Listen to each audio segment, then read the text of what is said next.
Bible சொல்லுது, உன் இளம் வயதின் பக்தியையும் நீ வாழ்க்கைப்பட்ட போது இருந்த நேசத்தையும் நான் அறிந்திருக்கிறேன்.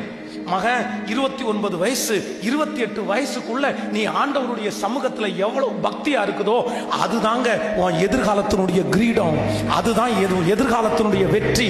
இந்த 24 வயசு 25 வயசுக்குள்ள உனக்கு எல்லா டெம்டேஷன்ஸும் வரும், எல்லா பாவத்தை செய்யறதற்கும் எல்லா வாய்ப்புகளும் வரும்.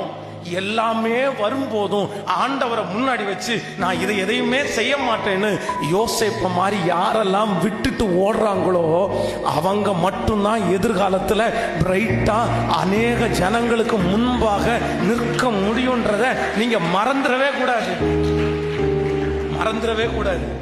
இங்க இருந்து போகும்போது ஒரே ஒரு எண்ணத்தோட மட்டும் போங்க, நான் பக்தியா வாழ போறேன், நான் பக்தியா வாழ போறேன், நான் பக்தியா வாழ போறேன், எனக்கு வேற ஒண்ணுமே வேணாம்பா.